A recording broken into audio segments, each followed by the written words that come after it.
kajian isu-isu kemaritiman. Nah, yang pertama ada kebijakan pertahanan dan kebijakan maritim. Yang pertama ada pertahanan maritim di Indonesia. Pancasila sebagai landasan ideal pertahanan laut Nusantara harus dilandasi oleh nilai-nilai Pancasila sebagai landasan ideal, yang artinya penyelenggaraan pertahanan laut Nusantara harus memperhatikan pandangan hidup bangsa Indonesia tentang perang dan damai serta pertahanan negara. Kemudian ada keamanan maritim Indonesia. Laut adalah sentral bagi Indonesia. Sebagai negara kepulauan terbesar di dunia, Indonesia memandang laut sebagai persatuan pulau-pulau di Nusantara. Laut juga dipandang sebagai sumber daya kekayaan bangsa untuk pembangunan ekonomi. Wilayah laut yang luas juga memberikan tantangan tersendiri bagi Indonesia. Laut di Indonesia rawan terhadap tindakan-tindakan kejahatan. Tindakan-tindakan seperti terorisme, pembajakan kapal, perampokan bersenjata, penyelundupan obat-obatan berbahaya, dan lain sebagainya. Nah, ini menjadi perhatian utama bagi keamanan maritim di Indonesia.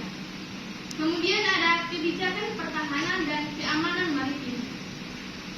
Kebijakan pertahanan, keamanan, penegakan hukum, dan keselamatan di laut bertujuan untuk menegakkan kedaulatan dan hukum, mempertahankan keutuhan wilayah negara kesatuan Republik Indonesia, dan melindungi segenap bangsa dan seluruh tumpah darah Indonesia dari ancaman, tantangan, hambatan, dan gangguan di wilayah laut. Nah, selanjutnya ada isu-isu terkait dengan kemaritiman. Nah, yang pertama ada isu strategis dan kondisi saat ini yang terkait dengan pengelolaan sumber daya laut dan pengembangan sumber daya manusia. Pengelolaan sumber daya kelautan menjadi isu yang krusial, apalagi jika dikaitkan dengan pengelolaan yang berkelanjutan. KKI dalam 5 tahun ke depan akan mendorong pada penerapan program pengelolaan perikanan dengan pendekatan ekosistem yang berbasis di wilayah pengelolaan perikanan negara Republik Indonesia. Yang kedua ada isu strategis dan kondisi saat ini yang berkaitan dengan pertahanan, keamanan, dan penegakan hukum dan keselamatan di laut. Potensi sumber daya perikanan sangat potensial untuk menjadi penggerak utama perekonomian di Indonesia. Salah satu tujuannya adalah penguatan penegakan hukum dalam pemberantasan penangkapan ikan yang ilegal, tidak dilaporkan, dan tidak diatur. Nah, ini yang disebut dengan ilegal dan sesuai dengan ketentuan Undang-Undang Nomor 31 Tahun 2004 tentang Perikanan sebagaimana diubah dengan Undang-Undang Nomor 45 Tahun 2009 tentang perubahan atas Undang-Undang Nomor 31 Tahun 2004 tentang Perikanan.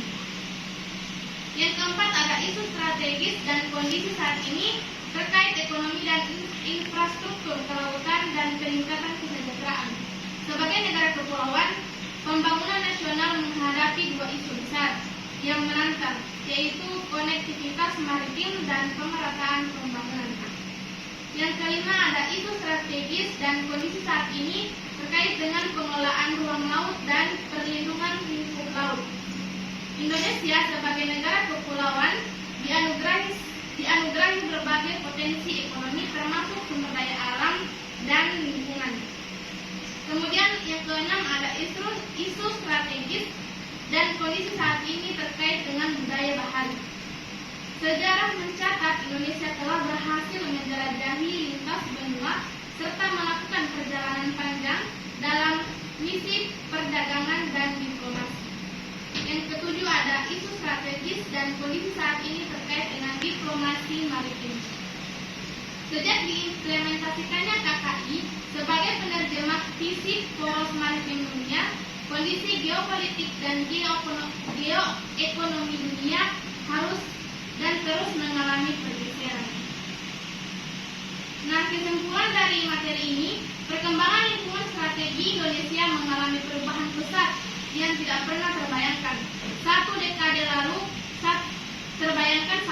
lalu, kondisi geopolitik dan geoekonomi yang diwarnai oleh sejumlah ketegangan yang berpotensi berkembang menjadi sumber isu dan konflik baru yang dapat mengganggu pertahanan dan keamanan maritim di Indonesia. Baik teman-teman. teman-teman, itulah materi yang dapat saya jelaskan. Akhir kalam, wassalamualaikum warahmatullahi wabarakatuh.